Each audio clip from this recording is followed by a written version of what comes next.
Hello, get ready for an excited review, recap, and ending explained for Reacher Season 2 and Episode 7. The Reacher episode A Man Goes Through is the penultimate episode that will lead to the bone-crunching, knuckle-breaking, and lip-busting finale. The story begins with our Hulk-like former MP finally laying eyes on a Clark bar, only for Jane to grab it. Reacher spoils the ambience by declaring that they intend to kill people, including the adolescent child. Dixon also has a lovely hiding place in Buffalo where Marlo and her daughter may hide. O'Donnell and Dixon direct Marlo and Jane on their way. He provides them with Yankees caps to help them blend in. If you're a Western New Yorker like me, these two Buffalo Bills caps will help you fit in and look like a native. Baseball gear will not suffice. Dixon notices how affectionate and caring O'Donnell is with Jane, and he wishes them well. Knowing he has a family, she tells him he does not have to depart. O'Donnell dismisses the concept of being left out of the enjoyment. As previously stated, Reacher is notorious for his bone-crunching, knuckle-breaking, and lip-busting good times. Marsh informs Reacher at gunpoint he sold Russo to Langston.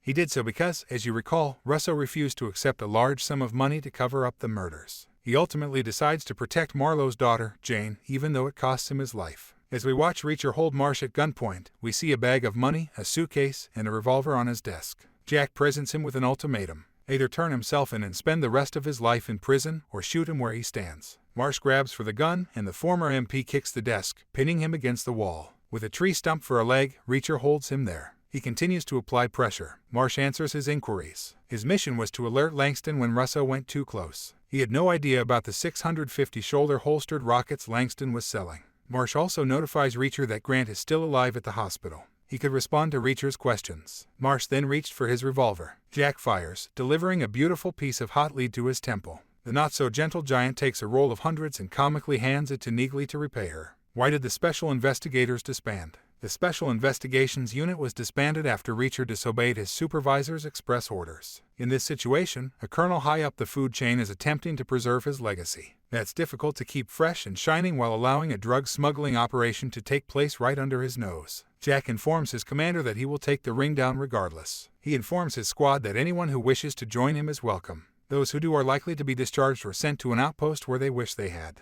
No one on the team waves. Because the operation will most likely be completed tonight and much of the base is closed on weekends, they will use surveillance to watch the hangar. Who abducts Dixon? Langston kidnapped Dixon. Reacher discovers this, once again comically, after murdering one of Langston's assassins, picking up their cell phone, and calling the New Age officer directly. He had a tracker on Russo's automobile, which directed him to the motel where they were staying. Both were merely in the hospital to question Grant. After being tortured, he confessed to the couple that Langston would meet the buyer at 5 p.m. tomorrow. Reacher then murders Grant by inducing an embolism while infusing air into his IV. The former MP said, "This is for Gaetano Russo." The episode of Reacher concludes with him forging a deal with Lavoie to send his security squad, a mix of retired Navy SEALs and Army Rangers, on a mission to rescue his companions. To surprise Langston, he must give himself up and get a jump on them. Jack believes he can bear the torture he will most likely face because he has seen France's autopsy record. The massive ex-military officer enters the New Age grounds, and the security squad draws their firearms while the song Let the Man Go Through plays him out. For some reason, Langston summons Dixon and O'Donnell, strapped to gurneys, to greet him. Thank you for watching.